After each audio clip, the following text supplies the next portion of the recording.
Hey guys, Stephanie here. I have a question for you. Promise to be honest, okay? Have you ever had a crush on one of your teachers? If yes, I guess you could somehow relate to my story.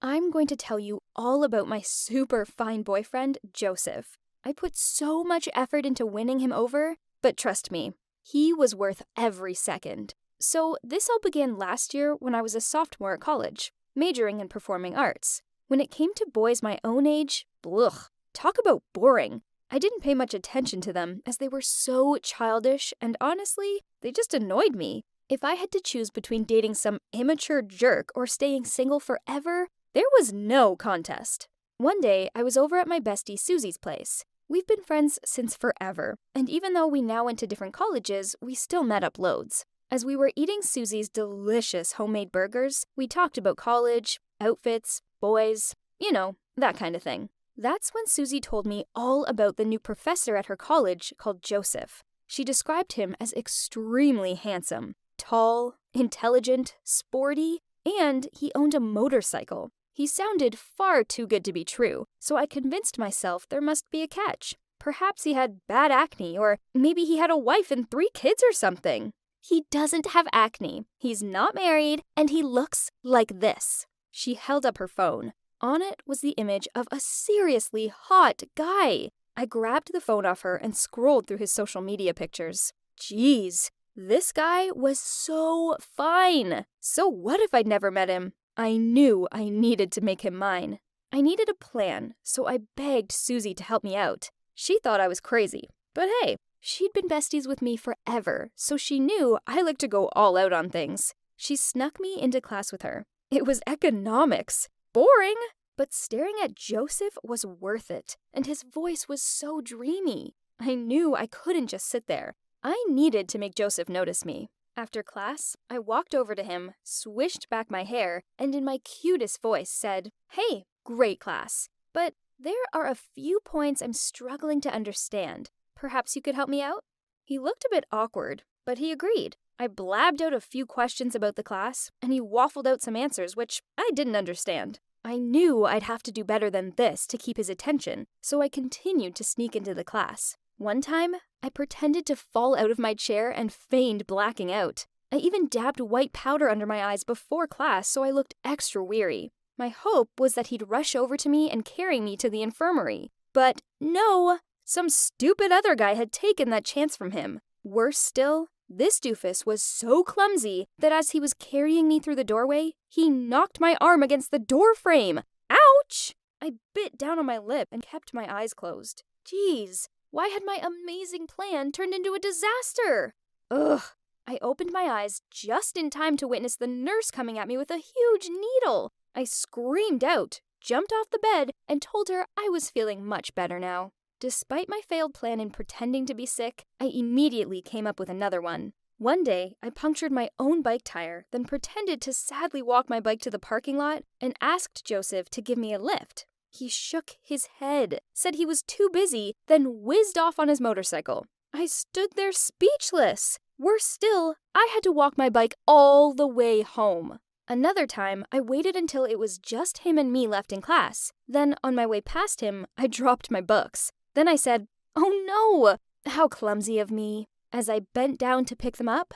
Oh yeah, I was also wearing my tightest pair of jeans. I didn't think that there's any way he could resist me in those, but he didn't even help me pick my books up. Instead, he coughed to clear his voice, then said, "Can you hurry up, please? It's my lunch break, and I haven't eaten since breakfast." Typical. I was there looking sexy, and all he could think about was his stomach. I wasn't going to give up now. I hadn't attended a bunch of yawn-inducing economics lectures for nothing. So, thanks to my social media snooping, I knew Joseph's birthday was coming up. On his actual birthday, I had a class with him. Talk about fate! So, I brought him a cake and made the entire class sing happy birthday to him. Then I announced I had a special birthday surprise for him, and I sang out Louis Capaldi's "Someone You Loved." The rest of the class whooped and cheered, but he just looked down at his desk. Okay. So this was getting frustrating. What did I need to do to get this guy's attention? Jeez, I tried everything already. That Friday, one of Susie's college friends was having a party, so I tagged along. I sat in the corner and moaned out to Susie how I felt like I was getting nowhere with Joseph. I just didn't get it. Whatever I did, he just didn't seem bothered. I moaned out, "Susie, should I keep flirting with him? He didn't even lay an eye on me. He was such a tough guy, you know? Like an old boot. In fact, a rock had more personality than he did." Then Susie gave me a sign, but I kept saying, "And maybe he was gay or something?" Like, you see, he showed no interest in girls. That's when Susie hit my arm, and when I looked up, I was completely shocked. Joseph was right there looking at me. While I froze in shock, he shook his head, then stormed off. Without even thinking, I immediately stood up, rushed after him, and apologized. He ignored me and hopped onto his motorcycle, so I jumped onto the back of it and refused to move. "Please, I didn't mean what I said. Please, just listen to me," I begged. In the end, he passed me a helmet and told me to put it on. I couldn't help but feel excited. I'd wanted to ride on the back of his motorcycle ever since I'd first seen a picture of him on it. OMG. Now it was actually happening! Okay, so this wasn't how I envisioned it, but still, this was amazing. And I made sure to hug my arms tightly around his waist, purely for safety purposes, of course. After about 10 minutes, he stopped at a deserted road. I thought he was going to shout at me, but instead, he turned around and smiled at me. Wow! Without the frown on his face, he looked even hotter. "So, what were you saying about me earlier?" he asked. Nothing. It was just a misunderstanding."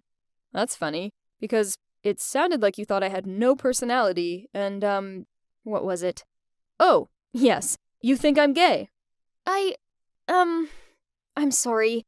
You might be gay. It doesn't matter if you are. You have a great personality." Suddenly, he leaned forward and kissed me. OMG, talk about amazing! I was shocked, but so happy, even though I didn't know what was going on. As soon as he pulled away, I pulled him back so we could continue kissing. Then he said, "I'm not gay, and I like to think I have a dazzling personality. I just like playing with you, but it seems like there must be a long time for you to be more mature. But it's okay. I'd train you then. Be my girlfriend."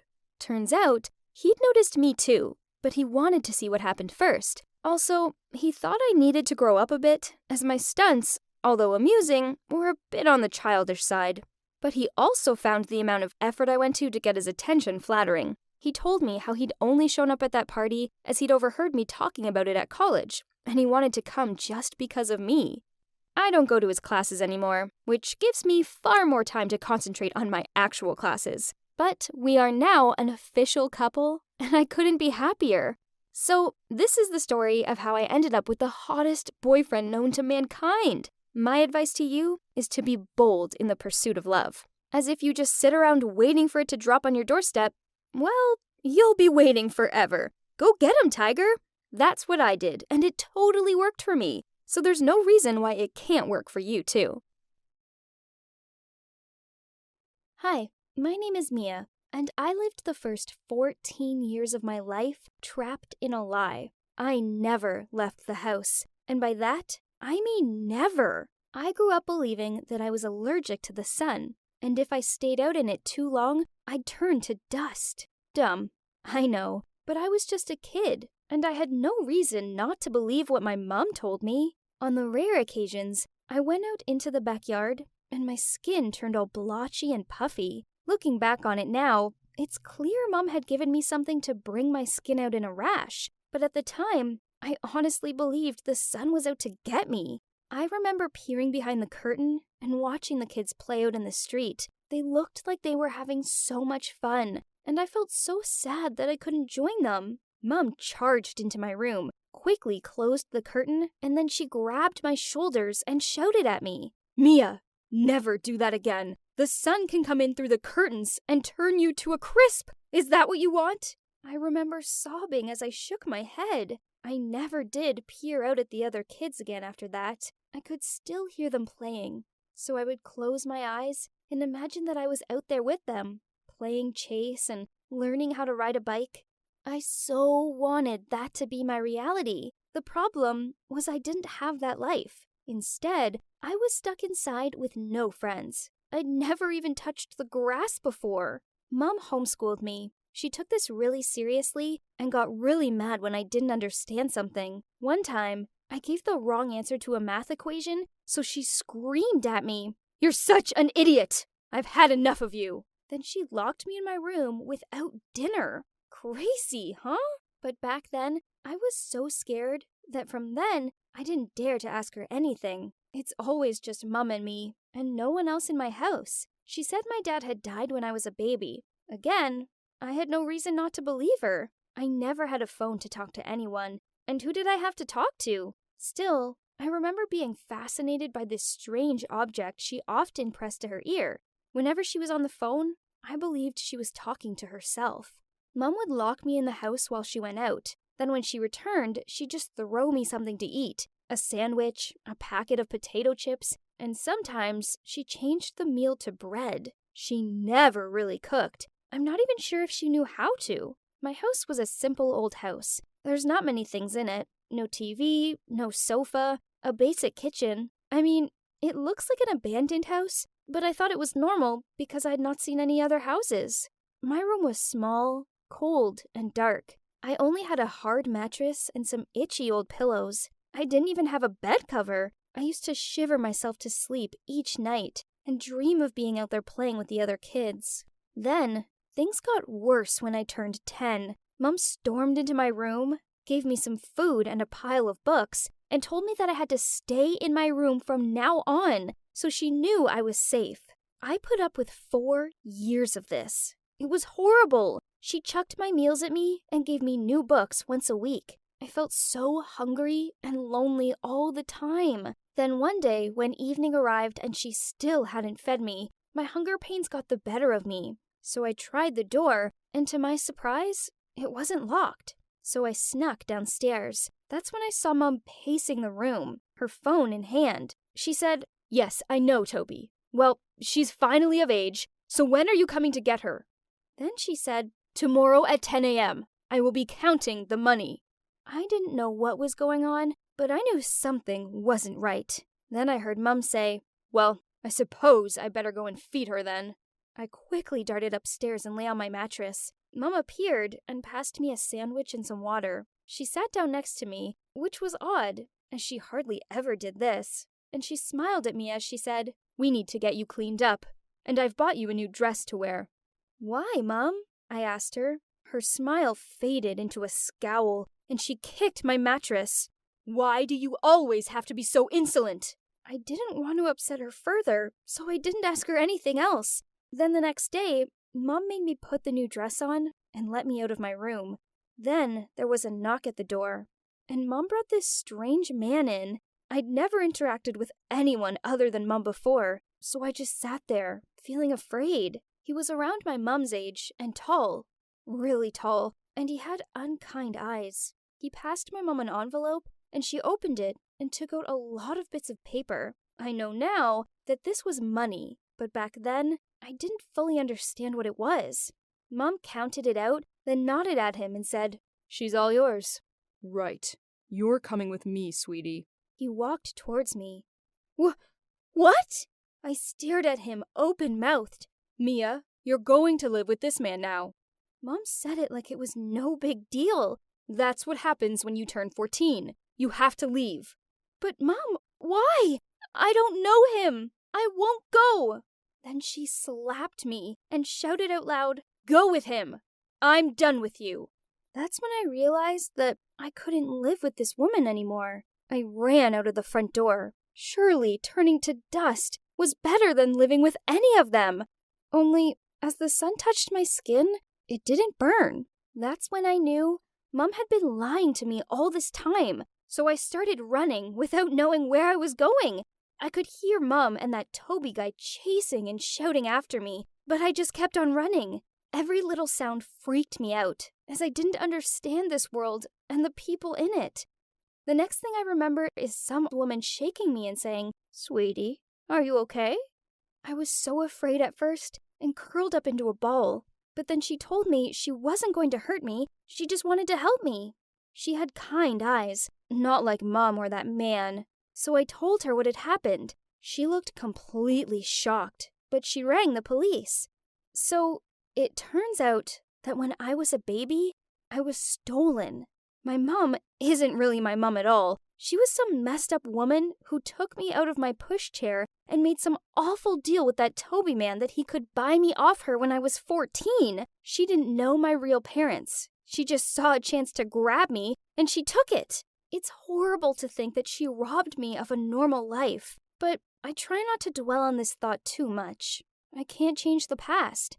Then eventually, something amazing happened. My real parents were found. It was so emotional seeing them for the first time. They hugged me and we all just cried. They told me how they'd never stopped looking for me. And guess what? I found out I have a little sister called Izzy. I love hanging out with her and watching her play. She's the best. It's been hard. There's so much I've had to learn, such as how to interact with people and even how to eat with a knife and fork. My real parents have been so kind and patient with me. Now, at the age of 19, I have some sort of normal life. I still find many things confusing, and I struggle being around large crowds. I had to get used to sleeping on a bed, and I find computers the most confusing thing ever. But I managed to function in the big, wide world. As for my fake mom and Toby, well, they were both sentenced for their involvement in my kidnap and are now in jail for a very long time. I have a chance at leading a normal life in the normal world, and even though what happened to me was horrible, I'm not going to let those cruel people ruin my life. I finally have a loving family, and I know that with their care and support, I can get through anything.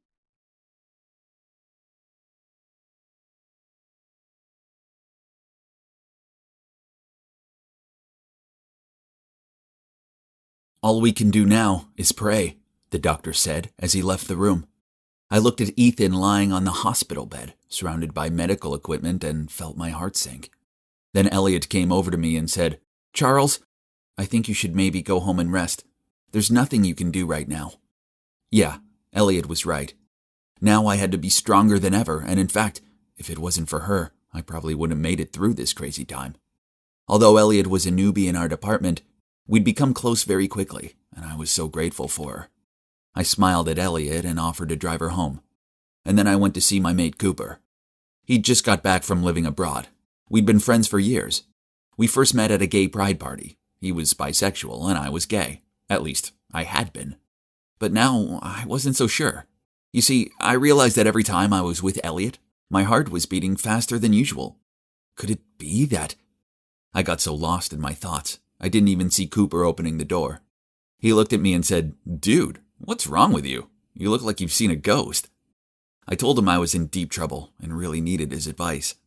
Lying on his couch, I explained how my boyfriend Ethan was in hospital, but that I'd started having feelings for a girl. Cooper looked at me with sympathy in his eyes, but then he just nudged me and said, "Charles, welcome to my life. It's okay to have feelings for both men and women. It's normal." I asked him what I should do, and he said I should just listen to my heart and let it decide. And then he winked at me and asked to see a photo of this girl who was turning me bi. I opened my phone and showed him, and he looked shocked. His eyes went wide, and I asked him if he thought she was hot too. But then he said something that made my blood run cold. "She's my ex-girlfriend, bro." Whoa, what? This couldn't be happening. Then Cooper told me how they used to date and had even set a wedding date. But then something had happened, and they'd broken up. This was too weird. What were the chances? I wanted to ask him more about what she was like and why they broke up. But from the look on his face, it was too painful to speak about. Plus, it also made me feel a bit uncomfortable. I could barely sleep that night. Worrying about Ethan and thinking about Elliot and Cooper. It was also strange. The next day, when I was concentrating on my work, my manager suddenly came over and said, "Charles, congrats. You're doing so well. I didn't expect one of your team members that you managed to get promoted so quickly." Huh? What was he talking about? No one had been promoted. I was so confused. He noticed how puzzled I looked and said, "Didn't you know? Elliot took over Ethan's role as director." What? How did this happen? I looked at him in surprise and he continued. "Word on the street is that Elliot is the president's daughter, so it's normal for her to take over. She clearly hid her identity well, didn't she?" Then he just laughed and walked off. Wait, if Elliot was the president's daughter, That meant that she was related to Ethan. She was Ethan's sister, right? Oh, this couldn't be. She'd acted like she didn't even know him at the hospital that day. I quickly ran to find her and said, "Hey, Elliot, why didn't you tell me you were Ethan's sister? You know that me and your brother are in love. Why would you hide this from me?" Elliot just sighed and said, "Well, actually, I didn't want to hide this from you. But my parents sent me to help Ethan to run the company. I don't have any experience, so I wanted everyone to treat me like a normal newbie so I could actually learn. That's why I hid my identity. I'm so sorry." I guess she'd done the right thing, as I'd heard lots of gossip behind my back when I'd started dating Ethan. So I sympathized with her. But now it all made sense. The reason I had a crush on Elliot. She looked so similar to Ethan. The same deep blue eyes, the same cheekbones, even the same gestures. She also had the same shrimp allergy, and they both had this pen-spinning habit when they're deep in thoughts. How had I not noticed this before? What if I wasn't in love with Elliot? I was just in love with how she was so similar to Ethan. Okay, that made me feel a lot better. So it was Ethan I loved after all. The next day I went to visit Ethan with a huge bouquet of sunflowers, his favorite. When I was walking through the entrance, I spotted Cooper. "Hey, we meet again," I called out. "What are you doing here?" He told me how he was visiting his ex who'd been in an accident, and I said I was visiting my boyfriend who'd been in an accident. "Let's walk together," I said. "What room's your ex in?" 1502, Cooper said. "Are you sure?" I mean, that was Ethan's room, I thought. Then it hit me. "Hang on, is your ex called Ethan?" I asked, really hoping it wasn't. "How did you know that?" Cooper said. "Because Ethan is my boyfriend," I said. This was way too awkward. How was it possible to have this many coincidences? I couldn't believe it. Cooper was shocked too, and said that Ethan was the reason he and Elliot had broken up. He'd fallen in love with Ethan. And Ethan's family had been so upset by this, they kicked Ethan out of the house. Oh, so that's why Ethan never talked to his family and told me to never ask about them. After that mess, unfortunately, their relationship didn't work out. So Cooper packed up his stuff and decided to go study abroad to start things fresh. Oh man, this was a lot to digest. I couldn't help but wonder how Elliot had felt when she'd found out her husband-to-be was in love with her brother. Cooper and I were so shocked, but not as shocked as we were going to be a moment later. We were about to walk into Ethan's room when we heard Elliot's voice. She was speaking in a mean tone, saying, "Ethan, you just wait. How will you feel when your boyfriend falls in love with me? It'll be painful, right? I'll make him leave you and it'll serve you right, after everything you've done to me. It's time for a taste of your own medicine." I froze when I heard her saying that. I turned to Cooper and he was just as shocked as I was. Suddenly he burst through the door and I stormed in after him. Elliot almost fell off her chair in surprise at seeing us. Why are you two here together?" she said. "Hey, stranger," Cooper said. "Come on, Elliot, give it up already. It's been a long time. Things were over between us. Just let go and move on." Cooper was so angry, but Elliot just laughed and said, "Get over yourself, Cooper. It's not about you. I don't have feelings for you anymore. I just want revenge on my brother. It was so cruel of him to steal you away and ruin my life like that." Then with eyes full of hatred, she turned and looked at poor Ethan lying there. I was furious. I realized exactly what Elliot had been doing. Deliberately flirting with me to steal me away from Ethan. How could she? I confronted her on the spot. "What's wrong with you? Why would you treat me like this? And your poor brother?" I didn't expect... Before I could continue, though, she interrupted me and said, "Charles, wait, listen to me, please. It's true that was my intention at first, but then I fell in love with you. And I thought you were starting to fall for me too. I'm so sorry." Elliot then tried to reach for my hand, but I was disgusted. I pushed her away and said, "Get away from me. I don't want to see you anymore." Elliot started crying, but I was too upset to be bothered. I was just so horrified that she'd do this. I was so disappointed in myself, too, for falling into her trap. Poor Ethan. He didn't deserve any of this. I stared at him lying there on the hospital bed. What if he knew? I kept staring at him and swear I saw his fingers twitch. Oh my gosh, was he waking up? Cooper quickly went to the doctor, while I stayed with Ethan and tried to talk to him. Ethan, are you awake?" The doctors ran a few tests and said that Ethan had finally regained consciousness and would wake up properly soon. Cooper and I were over the moon. I was so relieved he was going to be okay. And it seemed like Elliot also felt the same as she stood quietly in a corner of the room, tears streaming down her eyes to the corner of her mouth that turned up in the most subtle smile. And as expected, about a week later, Ethan opened his eyes. I'd never been so happy in my life. He started physical therapy, and I spent a lot of time helping him. Of course, Cooper popped in to visit too, and we all had a good laugh about how connected we all were. This must have been real fate, because calling this coincidence would be an understatement. As for Elliot, she just disappeared. But then a few days later, when Ethan, Cooper, and I were chatting together in the hospital, an email popped up on my phone. It was Elliot, and she said she was so sorry for what she'd done, and she just hoped that Ethan and I could forgive her. Then she said she wished us only happiness. I told Ethan and Cooper the good news, and we were all so relieved. Maybe we could all be friends after all. I mean, Elliot might become my sister-in-law one day, right? Life can be so funny. I'm just so glad Cooper appeared when he did, and everything came out into the open. I'd never forgive myself if I'd left Ethan for his sister. Ethan was always the one for me.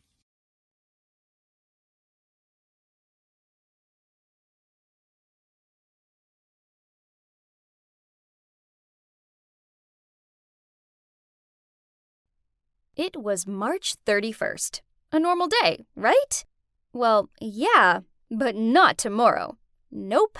As it was April Fool's Day.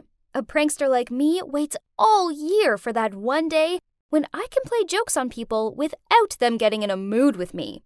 I've been planning my tricks for months, and boy oh boy, it's going to be so much fun. I turned to my best friend Aya and said with a devious smile, "Just you wait until tomorrow. My prank ideas are going to be legendary." I thought Aya would want to know more, but nope. She just blew her fringe out of her face, then sighed out, "Fleur, why don't you just give it a rest this year? Reality check. No one finds your pranks funny. Only uncomfortable and annoying." What? No way! That's not true. People love my pranks. Aya continued, "Do you remember your pencil prank on Luna last year?" I nodded and let out a snort. How could I forget that prank, as it had been so funny? I'd cut Luna's pencil in half, filled her pencil grip with ink, then assembled it back together just like new. And voila! Cue an ink explosion during an otherwise boring test. Luna cried a lot because she failed her biology test and had to retake it. I shrugged. So this was technically true, but it was still funny. And the time you swapped the cheerleading team's chant music for heavy metal and made a fool out of them at the basketball match? She frowned at me. Jeez, stop being a fun killer. I'm making everyone's high school experience memorable. As, let's face it, no one will remember boring tests and tedious basketball matches otherwise. I was too busy talking to notice the ball whizzing through the air until it whacked me right on the head. Ouch! The world went black, and I collapsed. I opened my eyes to see Aya and some other kids gawping down at me. Then my teacher rushed over and shooed them off. "Fleur, are you okay?" Her and Aya helped me sit up, and while I rubbed my head, I replied, "Yeah, I'm fine, but I do feel a little dizzy." The teacher thought it would be best if I went home early, so she told Aya to take me back. I was so tired, but I knew sleeping when I might have a concussion was a bad idea, so I chilled out and watched a movie in my room until Mom came home from work. Okay, so my head hurt, and the room was still spinning, but there was no way I was going to let this small accident ruin my big day. I had planning to do, so I grabbed my notebook and checked through my prank ideas and prop list. The next morning, I woke up bright and early, and yay! The spinning had stopped. Whoa, today was the day. Let the pranking commence. I told Aya to meet me earlier, so I had time to set up my pranks. But to my annoyance, she showed up at the usual time. I hurried over to her and tapped my watch. "What time do you call this? Now I'm going to be behind schedule." She gave me a puzzled look. "For what? It's not April 1st anymore. Today is the 2nd. You had yesterday off because of your head bump, remember?" "What? What are you talking about?" "Look, it says today is April 1st. I waved my phone in her face. "Then your calendar is wrong. Check your settings or something. Now, let's go." She walked off. "No way. Don't think you can fool me," I said while trying to run after her. As soon as I arrived at school, I joined my friends in the canteen for breakfast, and Kelly looked at me and said, "How's the head?" I told her it was fine and passed her an Oreo. You know what? She ate it with no hesitation, but after one bite, she spat it into her hand. Ew, what is that? Yuck! I laughed at her and said, "Ha! That's toothpaste sandwiched between Oreo biscuits. Okay, I'm sorry. Drink this." Then I passed her a bottle of cola. She took a big gulp, then immediately spit it out. "Hey, this is so gross." Then she ran to the bathroom to clean her mouth. Yep, I put soy sauce in that bottle. I followed her to the bathroom to check on her and found her rinsing her mouth out under the tap. When she finished, she frowned at me and said, "Fleur, this isn't funny. I thought you only did these stupid pranks on April 1st. Now I have to put up with my stinky soy sauce breath all day." I rolled my eyes, then smirked. Yeah, as if it's not April 1st today. "It's not. What's wrong with you? It's the 2nd. Then she stormed off. Wait, what? What did she mean it was the 2nd? No way. Anyways, seeing as I was already in there, I decided I may as well carry out another prank. I pulled out my Nutella jar and went into one of the cubicles and waited until another girl went into the one next door. I asked her, "Hey, excuse me, my friend, do you have toilet paper in there?" She was nice and replied, "Sure." Then she passed it to me. I quickly put some Nutella on my hand, then rubbed it over her hand too. Oops! Oh boy, she screamed so loudly, and I couldn't hold my laugh. "Ew, what the hell? So disgusting, you freak!" Then she ran out to wash her hand. I stepped out. "Relax, girl. It was just a prank for Fool's Day. Just Nutella." But she sneered back. "You're crazy, and it's the 2nd already. Jeez, what's wrong with you?" Then she left. Okay, this was so weird. Why was everyone acting like it was April 2nd? On the way to class, I rechecked my phone. Yep, it said April 1st. Okay, I got it. This was everyone's dumb attempt to fool me. Well, nice try, but it so wasn't working. As it was the 1st, which meant it was time for math class. I took my seat in class and waited, but, Why did Mr. Simmons, the chemistry teacher, walk in? He told us to prepare for our next lesson in the lab. What was going on? I was so confused. That was tomorrow's schedule, right? Then he sat down in the chair without any suspicion and a big fart sound came. I laughed so much my sides hurt. I couldn't believe it. I do this every year, but they fall for it each time. But hang on, why was everyone so quiet? I looked around and realized I was the only one laughing. Oh, come on, everybody. It was fun. The typical joke for April Fools. Mr. Simons held up the fart pillow and gave me a stern look. "Fleur, I don't expect this behavior from someone your age, especially seeing as it's not even April Fool's Day anymore." And can you believe it? All my classmates agreed with him. No way! Everyone was crazy. No, it is. I know it is. You're all lying, I replied in a panic before I gathered up my stuff and ran out of the classroom. I really needed some space to think this through. It was all so crazy. I couldn't have zoned out for an entire day. Could I? Or the ball hit me so hard that I lost my memory? I remember having dinner, then staying up late to plan out my pranks, and I know I was tired, but no way. They were the crazy ones, not me. Anyway, lab time. I was the last one to walk in, and I sat down at my bench and started on the experiment. I guess I wasn't focusing properly as I poured the chemical into the beaker, and boom! The next thing I knew, I was covered in this weird green powder stuff. Still, no one was laughing. Instead, they were all staring at me and asking if I was okay.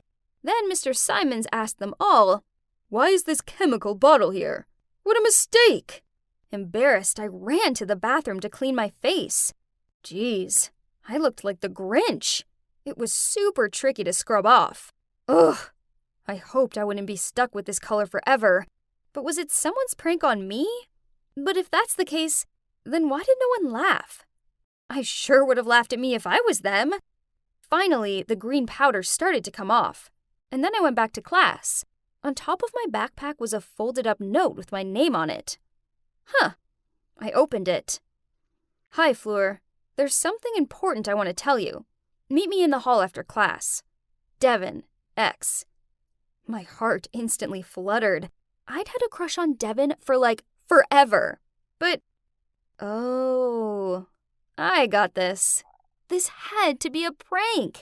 Everybody knew I liked him, so they did all of this to embarrass me. Devin must be involved this time. I glanced over at him, and he smiled, then gave me this cute wave. Whatever, this was definitely too good to be true. Enough. I wasn't going to let everyone laugh at me anymore. So, as I followed Devin to the hall, I took a sip of water, but I kept it in my mouth. Then, when Devin stopped walking and turned to face me, I squirted the water up into the air like an elephant, then said, "Ha! Gotcha! I'm no fool." He wiped his face onto the back of his sleeve, then looked me straight in the eye and said, "Fleur, I have feelings for you. I waited until today to tell you, as I didn't want to do it yesterday on April Fool's Day, as you'd probably think it was a joke. So why do that to me?" I stared at him speechless. The highlighted words that I'd heard were feelings, yesterday, and April Fool's Day. I started laughing a fake laugh, but then it turned awkward, 'cause his serious expression didn't budge. "You're kidding, right?" I muttered out, but he looked totally devastated. Oh no, I didn't want to upset Devin. I was just confused with days and, as if I actually missed April Fool's Day. What a bummer! I realized my prank had gone too far, and how it could have hurt his feelings, so I blurted out, "Devin, I'm so sorry. I didn't mean it. It's the concussion. I'm delirious. I'm so sorry." Then came an awkward silence. Suddenly, Devin's sad look changed into a smirk, and he began to laugh. Then everyone jumped out of nowhere and started laughing too. I stood there with a gormless expression on my face. Then Aya appeared and said, "Gotcha!" So it turns out it was actually April the 1st, and I hadn't actually missed a day. Nope, this was Aya's ingenious idea for everyone to get their own back on me. Last night, she created a group on Facebook and added everyone in the class, including the teachers, to plan today's prank. No, this couldn't be possible. I was the pranking queen, not them. Then Aya sidled up to me and said, "Hey Fleur, guess what? It's still April Fool's Day." The next thing I knew, I was grinning at her. Then I play hit her arm and started to laugh. I guess that they had fooled me good. After that, I didn't carry out any more pranks. I was just happy to have a chilled rest of the day. Then, when I was walking home, Devin caught up with me and said, "Fleur, I'm sorry. But actually, not everything was a joke today." I smiled and looked at him. "Oh yeah? So, what's not a joke?" But he just turned tomato red, then rushed away. I stood there blushing as I watched him hurry off. Did this mean Devin really likes me? Interesting. Maybe this April Fool's Day wasn't such a fail after all.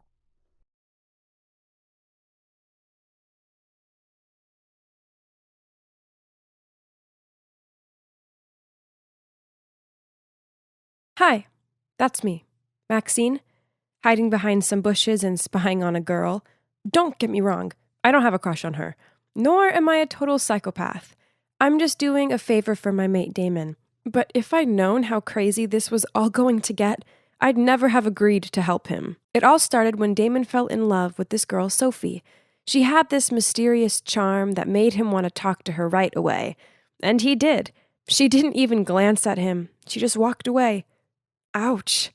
I didn't like her one bit. She was so stuck up. But Damon didn't give up that easily. He tried all kinds of tricks to get her attention, even waiting for the bus with her, even though he had a car. Nothing worked, though, and this made him miserable. He begged for my help, but I said, "No way." Then he said, "Aw, come on, Maxine, you're a girl, so just befriend her or something. Maybe you can find out what she likes, her fave foods, music, etc. Then I can try to impress her. Please, I'm begging you. I'll even lend you my Nintendo Switch for a month if you agree. You can't say no to that." He had me at that. I'd do anything to get a Nintendo Switch. Fine, it's a deal, but don't blame me if it doesn't work. So after class that day, I searched for Sophie. She was at the bus stop, and I was about to approach her when suddenly she walked away. I decided to follow her, and on the way, she stopped to help an old lady cross the road. Wow, I was surprised. For someone with such a cold face, she had a pretty warm heart. Maybe she wasn't so bad after all. After that, she started walking towards the park, and by then it was starting to get dark. What was she doing? She sat down on a bench in a creepy part of the park, almost like she was waiting for someone. I hid behind a bush so she wouldn't see me, but I was totally freaked out. Suddenly, 2 guys appeared and started talking to her, but they didn't seem like her acquaintances. Oh my gosh, she looked panicked. I had to help. I quickly shouted, "Help! Officer, please help! There are 2 guys bothering us!" Obviously, there was no officer, but it worked. The 2 guys ran off, and I rushed over to make sure Sophie was okay. She was surprised to see me, but then she hugged me and thanked me for saving her. Her whole body was shaking. She must have been terrified. I walked with her back to our dorm, and she told me how she liked to come to the park at night because it was so peaceful. I told her it was clearly dangerous and that she probably shouldn't go alone anymore. Then we exchanged numbers, and after that we became quite close. Close enough. That was a few days later. I told her Damon had a big crush on her and asked if she'd maybe go on a date with him, but she just shook her head and said she wasn't ready. Her eyes looked sad, so I didn't push it any further. Maybe she'd just gone through a bad breakup? I didn't ask her again, but one night I was heading to her dorm for a movie night when I heard 2 people fighting. It was Sophie and some guy, and she was crying. It looked like the guy was about to hit her, so I ran over and said, "Hey, what the heck do you think you're doing? Leave her alone or I'll call the cops." He just laughed at me and said to Sophie, "We're not done yet." Then he stormed off. I asked Sophie if she was okay and who that guy was. Then she told me how he was her ex and that he kept trying to get back together with her, but she wasn't interested. As she told me this, she started to cry and said, "Because of him, I've become so scared and anxious. I'm even too scared to sleep at night." I felt so sorry for her and told her I was here for her and that she could call me anytime. Well, maybe I shouldn't have said that because that's exactly what she started doing. Every night she'd call me and we'd end up chatting until 3 a.m. I was so exhausted, but I wanted to help her. She seemed so anxious all the time. Damon knew we chatted a lot, but he'd stopped asking about Sophie. It seems he'd lost interest and was more worried about me looking like a zombie from The Walking Dead. "You seriously need some sleep, Maxine. Leave Sophie be. She's clearly got issues. It's probably best to not get too involved." Easier said than done, though. But that night I decided not to answer her call. I went to bed early, and when I woke up the next morning, I had about 20 missed calls and 50 texts from her. Oh my gosh! Some of them said she was so lonely and that I'd abandoned her. Then one said, "If you don't pick up, then I will end it all." Okay, this was crazy. I immediately called her, but she wouldn't pick up. I rushed to her dorm, but nobody answered. I was panicking by then and bashing on the door, screaming, "Sophie, open this darn door!" But there was still no answer.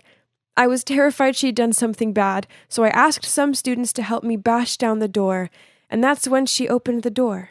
I've never been so happy to see someone alive. I ran over to hug her, but she looked so annoyed. "What are you doing here? You're making a scene," she said. "What? I was so worried about you. You said you were going to..." But she interrupted me and said, "You need to get some sleep, Maxine. You seem insane." I couldn't believe it. After all those calls and texts, she was the insane one, not me. I didn't feel like yelling back, so I just left her.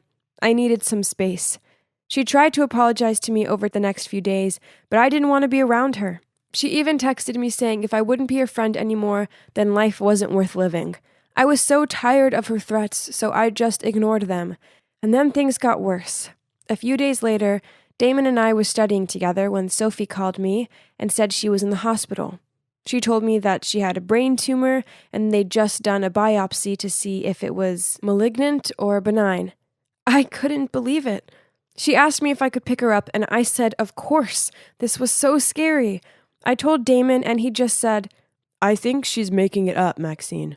How could she suddenly have a tumor? You guys just had a fight, and suddenly she's in the hospital? Come on, think about it. I was shocked. Damon, how could you? You're such a jerk. Then I ran off and arrived at the hospital to find Sophie sitting outside wearing a hospital cap. She said her hair had been shaved off for the biopsy, and I asked to see the scar, but she wouldn't show me. She said she'd get a headache if she took it off. I was just glad that she was okay, and gave her a ride home. We made up, and I decided to look after her for the day. She seemed so weak, I couldn't bear to see her suffering. I called Damon to tell him that he owed me an apology and told him about Sophie. And he just said, oh, wow, okay, sorry, hope she's okay then. But then a few days later, he called me and said, listen, Maxine, Sophie's a liar. She didn't have a biopsy. I bumped into her earlier and her cap fell off, and she has a full head of hair under there. No way it would grow back that fast. Why would she lie to me? I didn't get it. I needed to know the truth, so after class I went to her dorm. She opened the door right away, and sure enough, she had all her hair intact. She probably knew Damon had told me, and so hadn't even bothered to keep up the lie. This made me furious. Straight away, I started shouting at her. Honestly, Sophie, what is wrong with you? Why would you pretend to be sick like that?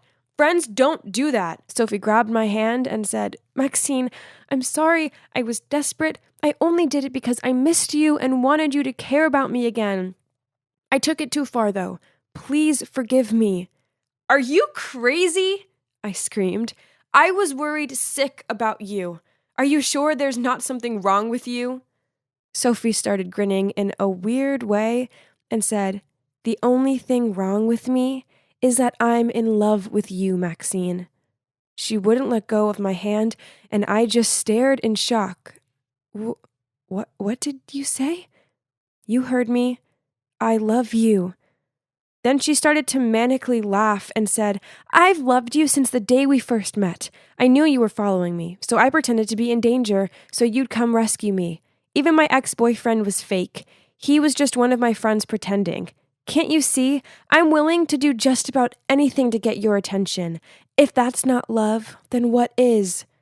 This couldn't be happening. I tried to stay as calm as possible and said, Listen, Sophie, I'm flattered. Really, I am. But I'm straight. I see you as just a friend, okay? But Sophie wouldn't give up.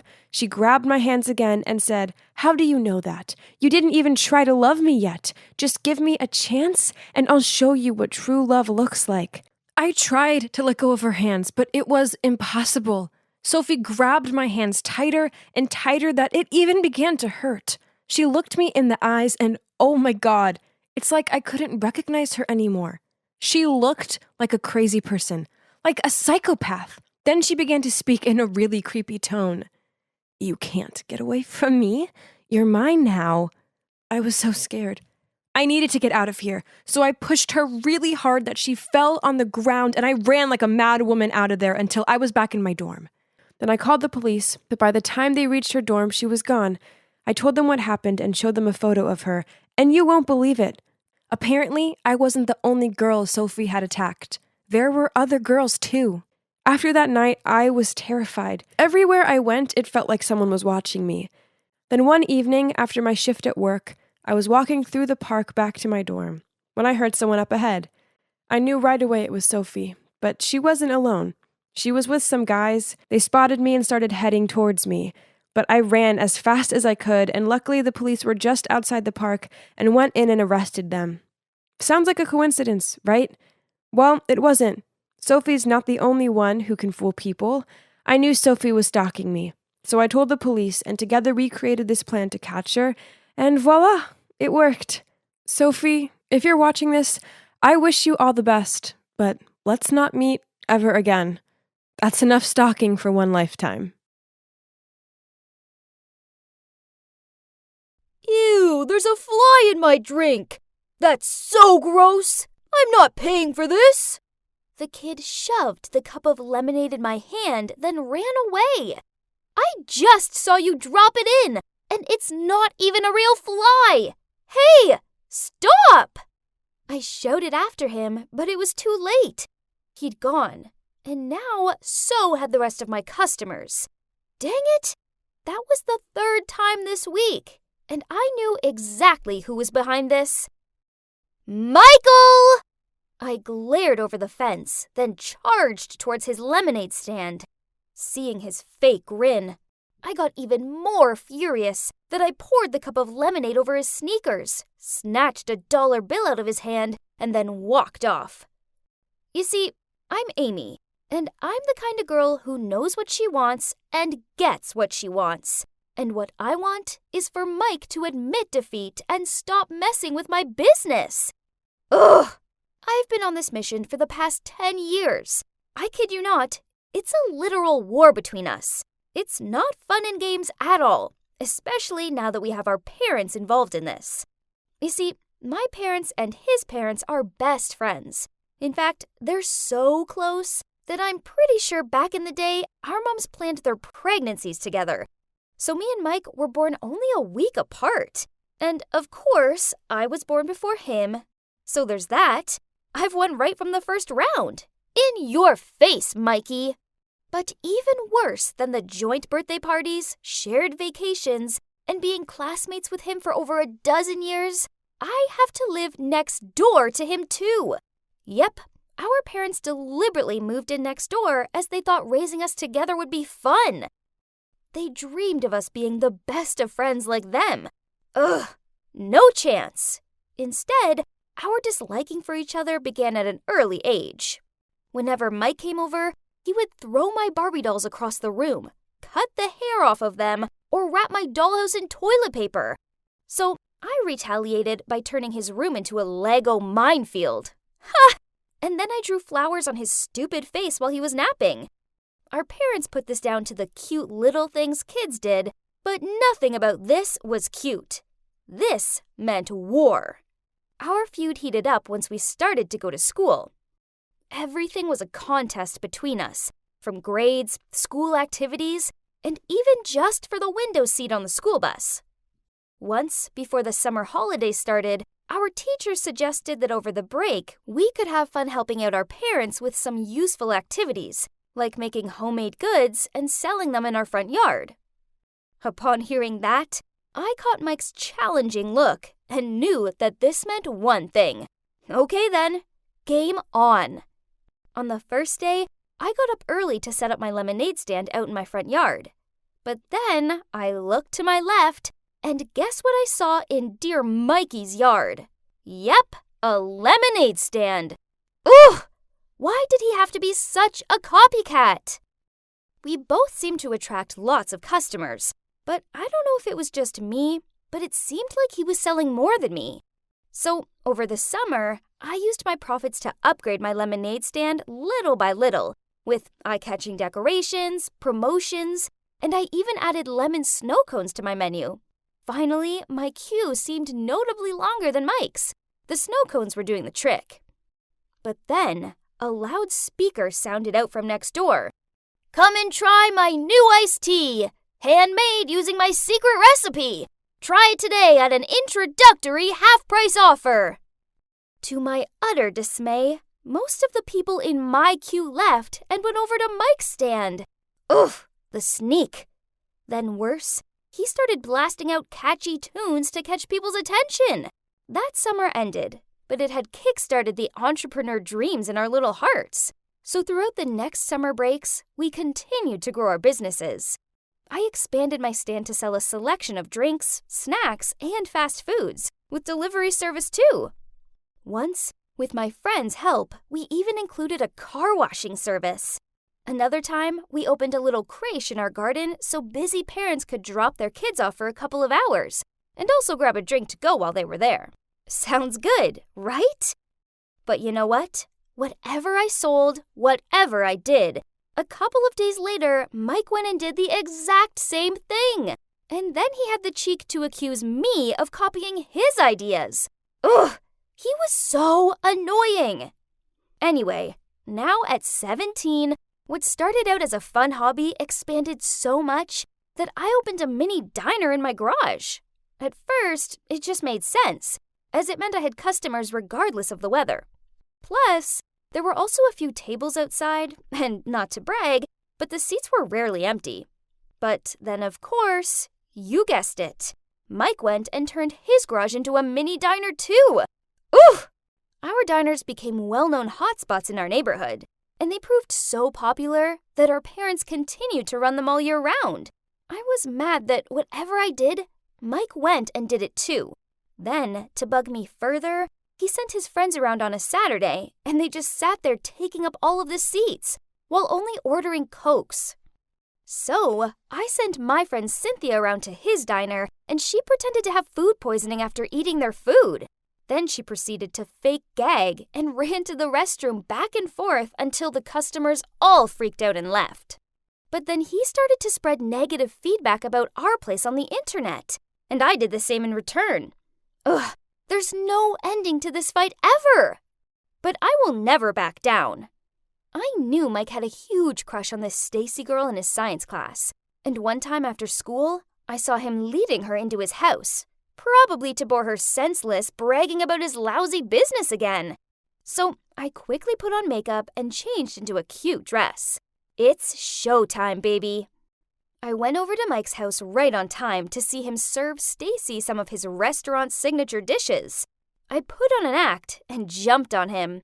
You're cheating on me with this girl? She has nothing on me! How could you? I continued to make a scene, pulling on Mike's hair and screaming, until Stacy looked super awkward and made an excuse to leave. Result! But uh-oh, Mike didn't seem to see the funny side of this.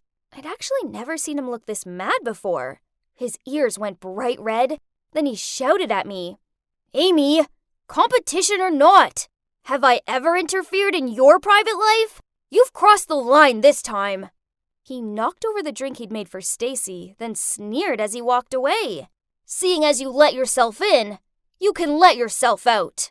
So, seemed like I'd won this round, but why didn't it feel good at all? And more like embarrassing. After that, Mike wouldn't even look me in the eye. Whatever. I mean, he would soon mellow down and mess with my business again anyway. Right?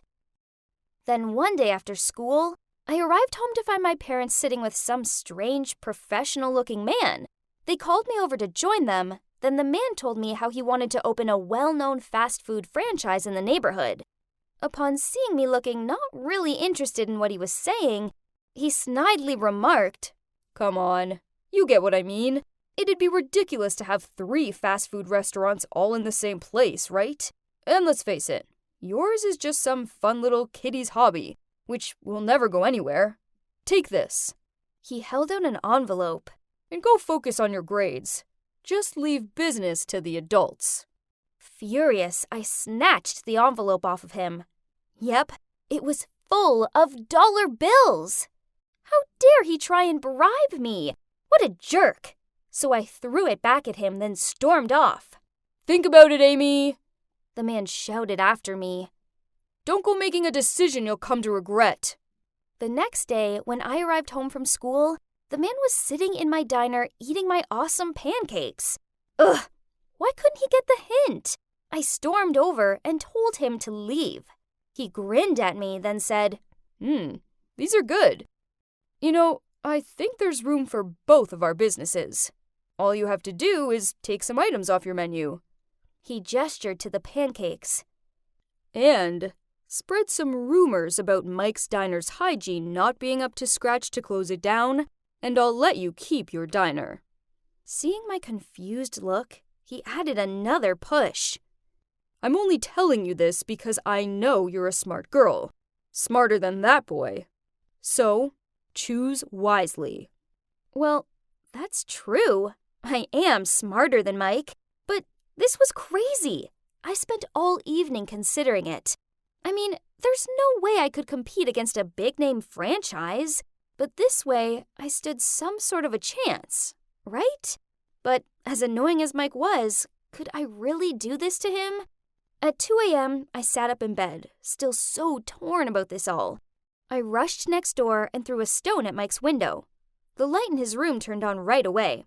Obviously, he was having a sleepless night too. He looked out and saw me, then he joined me on the porch, and we sat there in silence for a good while. Then he spoke up. "Ames, your pancake tower is amazing. Really?"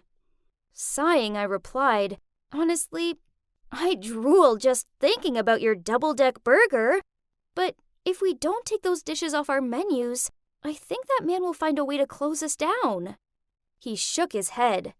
"Well, the Ames I know wouldn't quit that easily, right?" I let out another long sigh. "Yeah, but this is different. They're a big-name franchise. Our small little dining wouldn't be able to hold up for long, sooner or later." Then we fell back into this despairing silence. "I say we can do it. We can do it together." Mike suddenly stood up and pointed at our houses. "We have plenty of space to open up one big diner. Ha! What do you say?" Me and him working together? Would that ever work? But, well, nothing's impossible for big girl Amy. I grinned at him. "Bring it on. Let's fight till our last breath."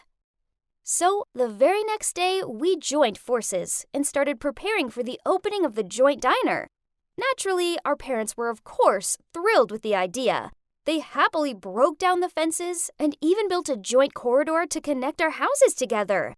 We're now officially registered as one business and have all of our food, safety, and hygiene certificates. You know, the boring but official stuff.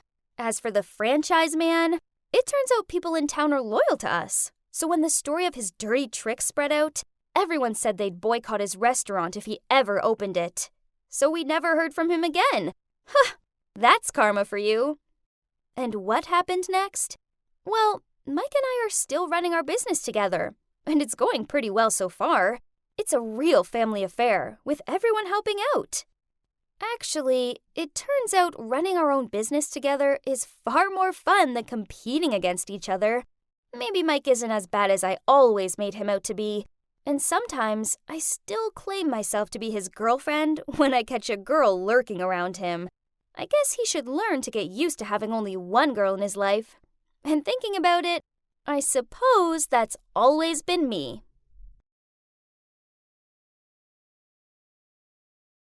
Hey, Dan, how about we go to that Japanese restaurant I want to try? But my mom's expecting me home for dinner, Dan awkwardly replied. Again? I rose an eyebrow. Predictably, his next move was taking out his phone and calling Mommy Dearest. Mom says eating out is very expensive. It's your idea, so you're paying, okay? Excuse me? Did I mishear him? Unbelievable. So, through gritted teeth, I said, "Forget it. I'm going home." Then I left him standing there with a stupid look on his face. Yep, that idiot was my boyfriend, Dan. He's in his 20s, but every conversation is still, my mom this and my mom that. It's so exhausting. At first, I thought I'd found a manly, impeccable man to rely on. Instead, it just goes to show you can't judge a book by its cover, y'all. It all started with me coming back to the country, and it was hard finding my feet here again. Also, I hadn't had a boyfriend for, let's say, a long time. I wasn't that desperate, but my auntie insisted on matchmaking me with this cute guy. I thought, why not? First impressions, Dan was fine. He'd just graduated from a prestigious college, and he seemed so gentle and kind. We spent a good time chit-chatting, so yeah, after that we started dating. It was swell at first, but then the abnormal details about him began to surface. We arranged a date at mine once. The plan was to cook a meal together, then relax watching a movie. But as soon as he arrived, he walked straight over to the couch and started watching TV without any helpful intention. I dragged him into the kitchen, passed him a carrot and the peeler. He looked confused, then stuttered, but I don't know how. I tried to show him, but despite explaining it in great detail, Dan still fumbled to peel one lousy carrot. Then, yep, you guessed it, at one point he called his mom. Then he told me, "My mom says the kitchen is a very dangerous place. I could cut or burn myself. We could go back to my place. My mom can do the cooking." I glared at his arms akimbo. Or we can eat out," Dan mumbled. "Only if it's on you, Claire. It's not my fault." I growled while shaking my head. "Fine, then I'm not coming with you." Then I pushed him out and slammed the door shut behind him. What the hell just happened? Still, I told myself that maybe he was just scared, since he has never cooked before. One time we were in a clothes shop, and I spotted this shirt that I knew would suit him. It wasn't his usual style, but I insisted he tried it on, and ooh, he looked so good in it. Dan seemed to like it too, as he admired himself in the mirror, then said, "It does look nice. But wait, can you please take a photo so I can send it to my mom? Well, she's the one who buys all my clothes, so..." What? So now he needed approval from his mom before he bought anything? Jeez. Anyway, I took a couple of photos and he sent them to his mom. They exchanged messages, then he turned to me and said, "Okay, Mom says you can buy me it." Me? My eyes widened. "Yeah, Mom says you chose it, so you should buy it for me." Wait, what? I literally froze for seconds. Speechless, I could only glare at him before I found the means to leave. "Claire, what's wrong?" Dan chased after me, but I ignored him. Okay, I admit that after a few dates, it was easy to figure out he was a total mommy's boy. But I told myself that it was sweet he loved his mom so much, and I never expected it to be that extreme. After that, I used the silent treatment on him, but he wouldn't quit bugging me. Then, he told me he wanted to take me out to my favorite restaurant as a birthday treat. Ooh, this sounded great! Perhaps he'd realized something and wanted to make it up for me. We were holding hands and walking toward the restaurant when we passed by a shoe store, and in the window display were the perfect pair of boots. Well, I'm a girl, and it was my birthday. I pulled Dan's arm. "Danny, look!" I pointed at the boots. "I want those." I grinned from ear to ear. "Okay," Dan replied blandly. My smile faded. I mean, they'd make the best birthday present. Ugh, since when did a girl like me have to ask for a gift? "Why?" Dan shrugged. "You like them, I don't." My face reddened with anger. "But it's my birthday." Dan scratched his head and forced a smile. "Sorry, babe. Last night I spent my allowance on some new games, so I'm broke now." Pfft, I sneered. "Why don't you ask your mom?" And he unexpectedly went mad. "Hey, you're obviously the wealthier one. How come you keep asking me to buy you stuff?" Enough! I stopped dead. I have never, ever dated anyone as awful as you before. You're a grown-ass man, so stop running to your mommy every time you forget how to turn the kettle on or stub your toe. And why on earth do you still get an allowance at your age? It's over. Then I turned to leave, without letting him have the last word. So freaking unreal. Trust me, to arrive back in the country and end up straight into this bizarre mommy's boy circumstance. But yeah, at least I was finally free of him now.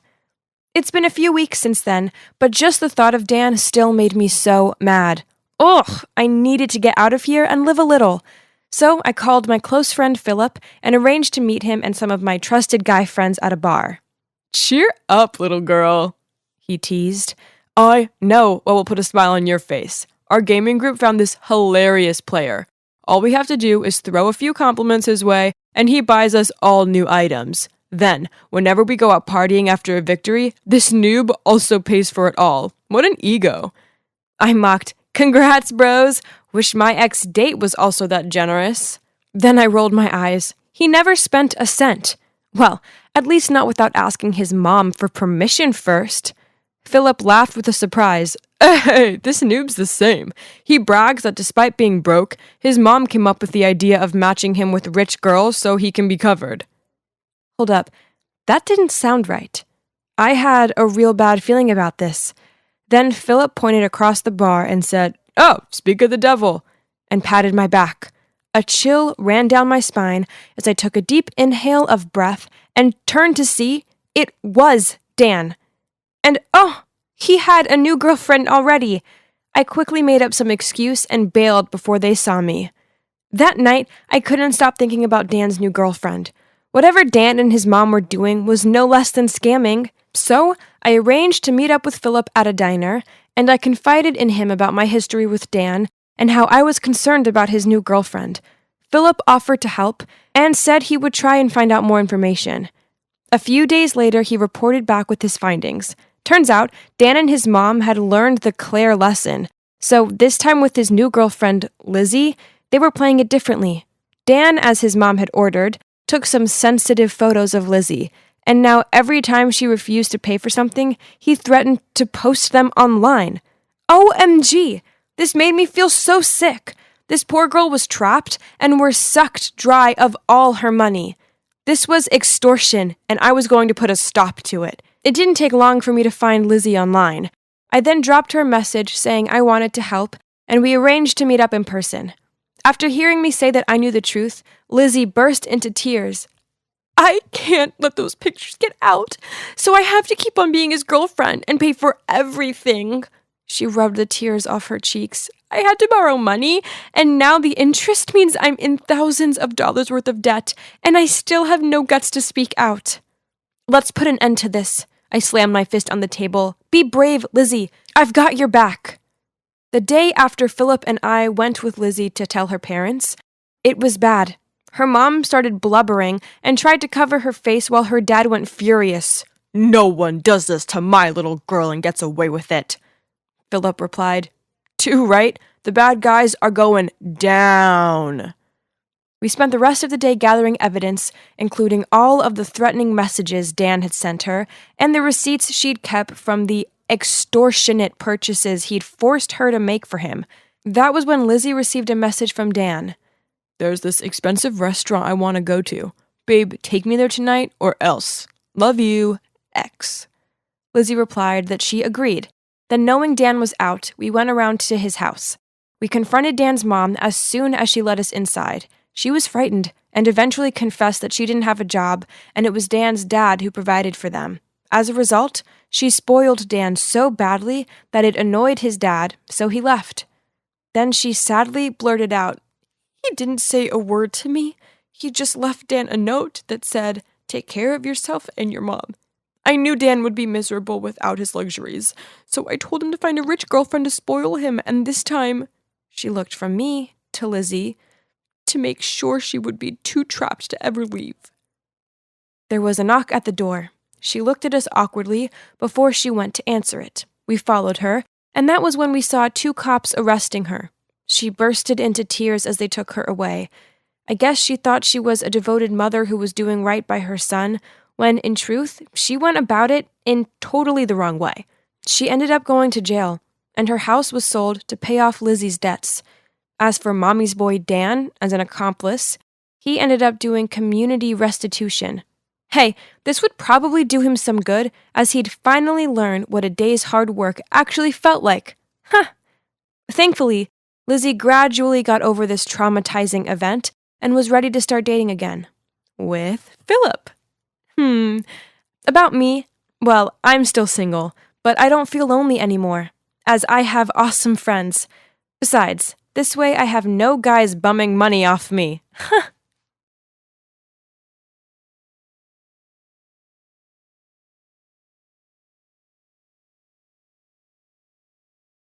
Scott, I said it's over. You're just too immature for me. He gave me a quizzing look, then said, Huh? What? Babe, we're great together. I rolled my eyes.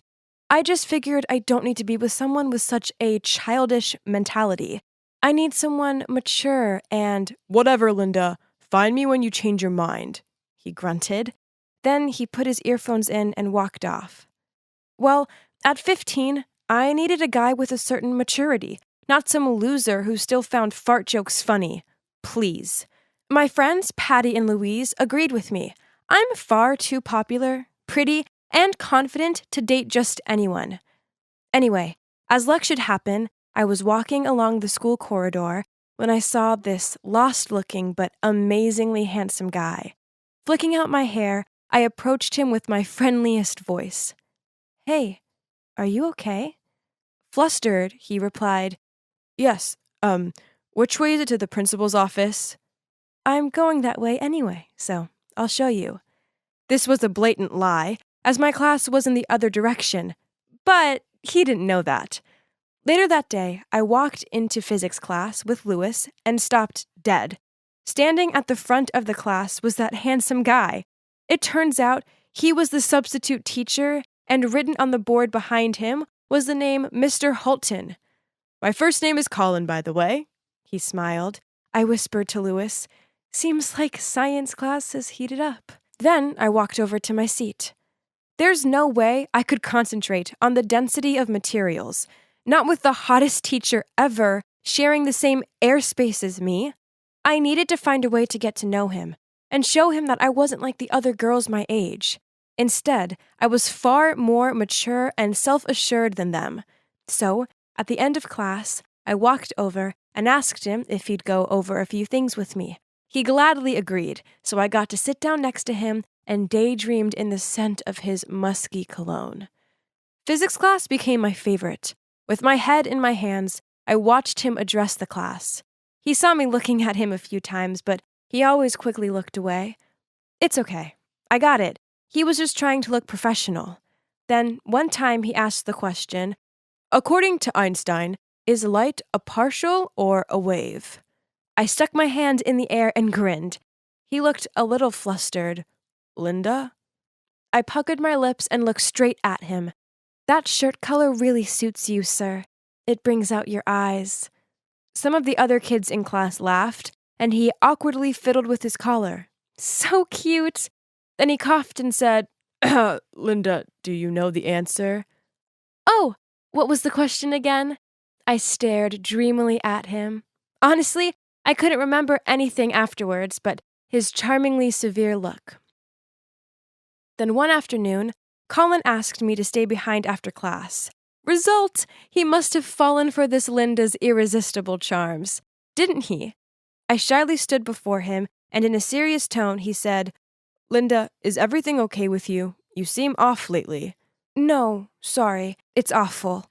I glumly looked down at my feet and took a few seconds to continue.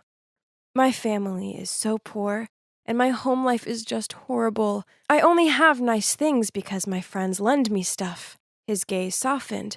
I pretended to dab at my fake tears. "Please, don't tell anyone. I couldn't cope with the shame. It's enough just having you to talk to." I smiled at him. "Yeah, sure." He looked at me gently and said, "Anytime." Oh my. His eyes were so big and blue and, I could drown in them. He obviously liked me too. He just couldn't do anything about it yet, as he was nervous. With him being my teacher and all. But soon he'd realize that me and him were so meant to be. Like Ariana Grande and Dalton Gomez. I continued to stay behind after classes so I could talk to Colin about my make-believe terrible home life. He always listened and told me it'd be okay. He was so sweet and sensitive. Then one time, I left Colin's classroom to find Scott there, waiting for me. Ugh. I told him to go away and started walking, but he followed me. "So what? You're into old men now?" "What?"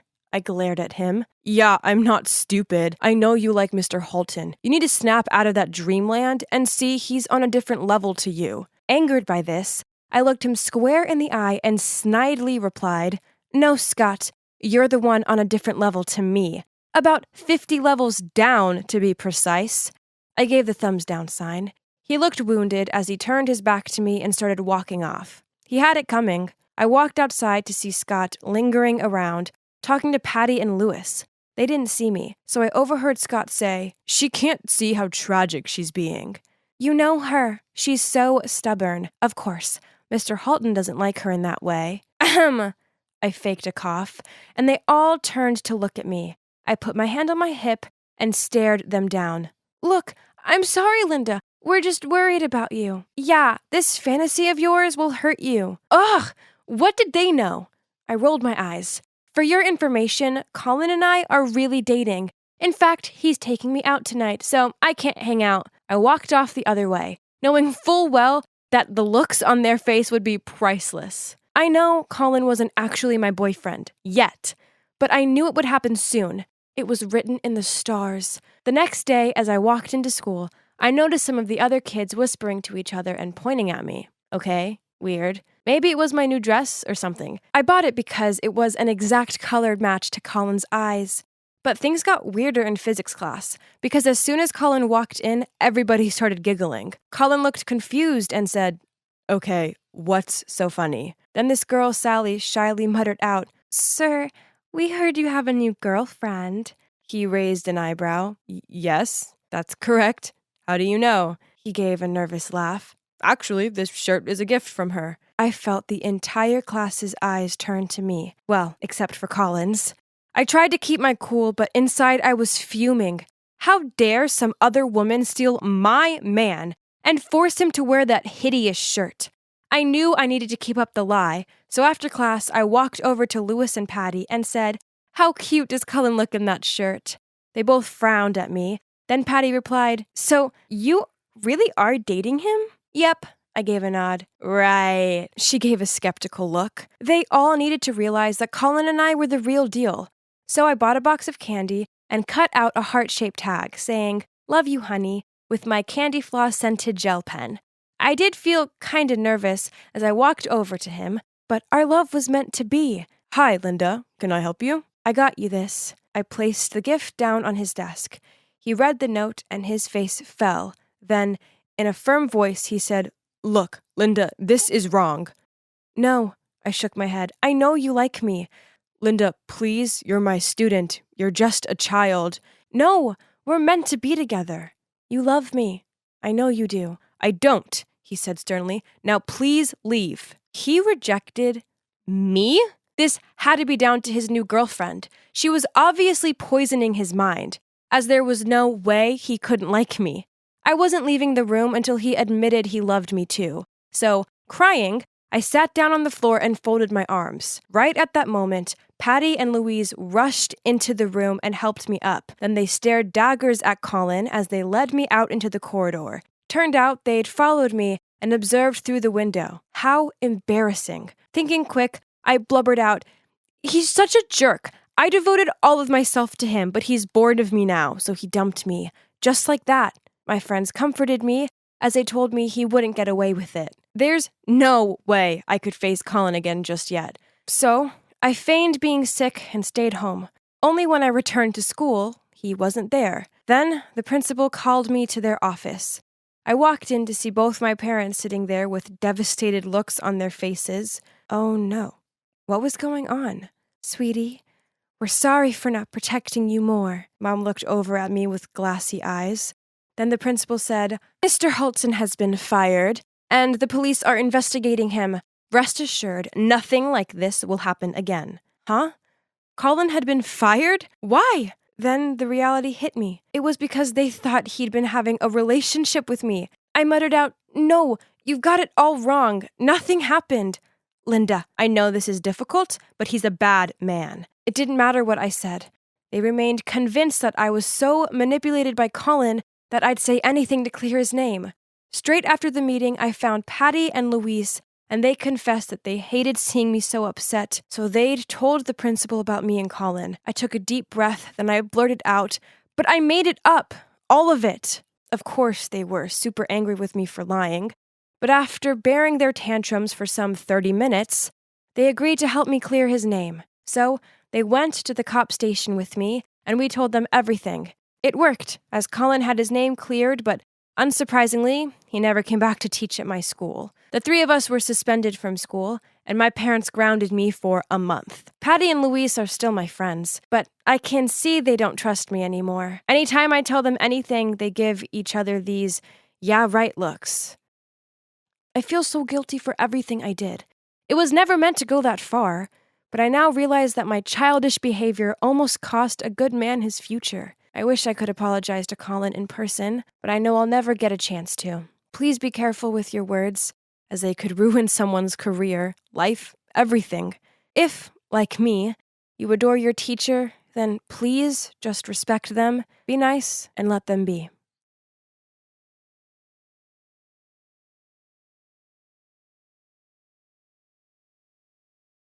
Hey, Daisy here. I'm just your normal 19-year-old college girl living away from home for the first time, and can't deny that it could get lonely sometimes, and I felt homesick a lot. But it's okay though, as I have Lucas, my loving boyfriend. Okay, yeah, his family is well off, so he always treats me to nice places and buys me nice gifts. A few months ago, he told me to move in with him in his family's mansion, and I've agreed. But don't get me wrong, I'm not a gold digger at all. I just had no other choice. It all started one night when thieves broke into my apartment while I was asleep. It was terrifying. I knew they were ransacking my living room and stealing my TV and laptop, but I'd rather stay put to protect myself. After that, I didn't want to be home alone at all anymore. Lucas, too, was worried for me, so one evening he told me, "Daisy, I think you should come live with me, at least until you find a roommate." Wow. I wasn't expecting that, but I guess it made sense. I felt a bit awkward about it, though, as I've only been to his house, or should I say his parents' mansion, a few times. And although there was plenty of space, and his parents adored me, but I didn't want to feel like I was intruding. Sensing my apprehension, he continued, "I've explained the situation to my parents, and they're cool with it."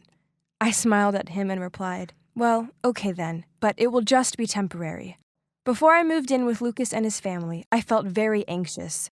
I wasn't sure if I'd be able to adapt to their lifestyle, and I didn't want to upset his parents. I worried a lot, but not once did I think my trouble would be with the maid. Yep, you heard me right. On my first day at the mansion, a cheerful woman immediately ran towards me and greeted me. Mrs. Harris introduced her to me. "This is our maid, Sarah. She's been with us for years, so if you have any problem, just ask her. We're all family here. Make yourself comfortable." Then Sarah quickly grabbed my suitcase and smiled at me. "Miss, let me help you with that. I'll show you to the room." It was so strange having someone else do stuff for me like this. I could just smile back and follow her upstairs. That made me feel so welcomed here, and how nice this maid was. Maybe we could be friends. But suddenly, a thump cuts off my thoughts. It was Sarah. She'd thrown my suitcase to the floor, then said, "What on earth do you have in there? Carry it yourself. Your room is down the hallway to the left." And she walked off. What was that? Did I do something wrong? I quickly picked up my stuff in confusion. I didn't want to make an enemy of anyone here, especially not on my first day. So after I unpacked my stuff, I went down to the kitchen to help her prepare dinner. She was still so grumpy at me and told me to just get lost as I'd only be in her way.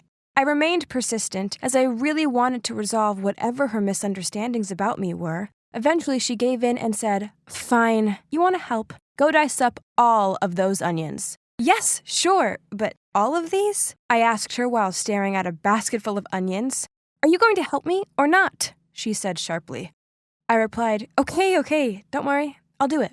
I tried starting up a convo with her, but she just rolled her eyes at me. Meanwhile, the onions were giving me hell. My eyes were burning and tears were streaming out. Ouch! When I finally finished, she stared at my swollen eyes and said, "If you're that upset about living here, you could just leave." "It's the onions," I told her. She smirked as she took them off me, then walked straight to the trash and threw them away, saying, "You took too long. I didn't need it anymore." What? My face dropped, but I was far too exhausted to argue with her anyway. That's when Lucas and his parents came down for dinner. Sarah quickly set up the tables, then called me over with a bright smile as she pulled out a chair for me. "Miss Campbell, please take a seat. Dinner is ready." Was she for real? I couldn't keep up with her constant change in personality. After dinner, I approached Sarah while she was doing the dishes. "Look, I'm sorry, but did I do something to upset you?"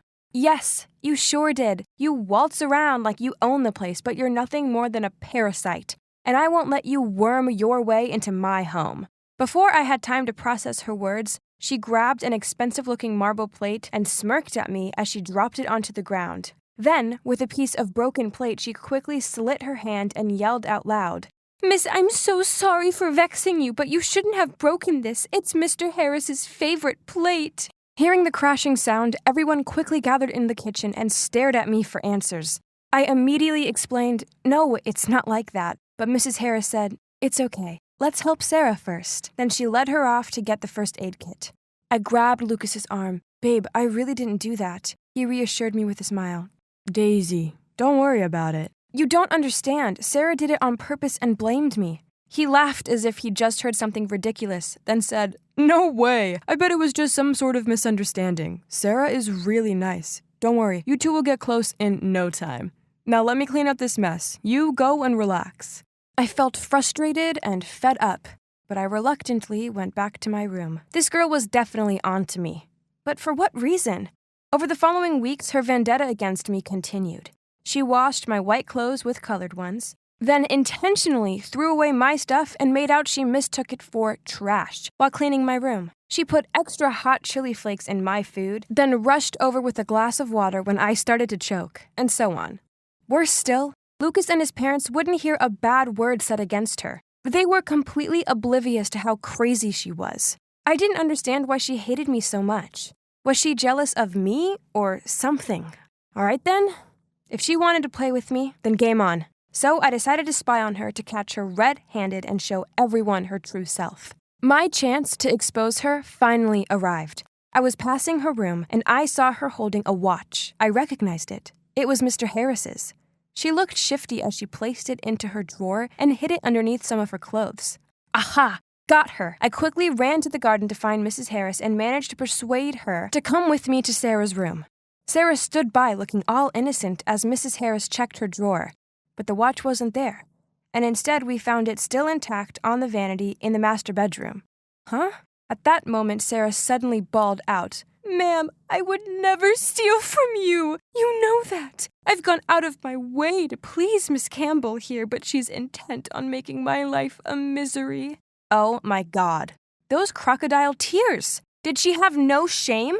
I tried explaining myself to Mrs. Harris, but she held up her hand and told me she didn't want to hear it. I wanted to make amends, so the next morning, I prepared Mrs. Harris's favorite smoothie and breakfast for her. I set it up nicely on the dining table, then went upstairs to get her, smirking at Sarah as she passed by. Mrs. Harris seemed happy with the gesture, but just an hour later, she said she didn't feel well. She was clutching her stomach as she glared at me and blamed me for poisoning her food. What?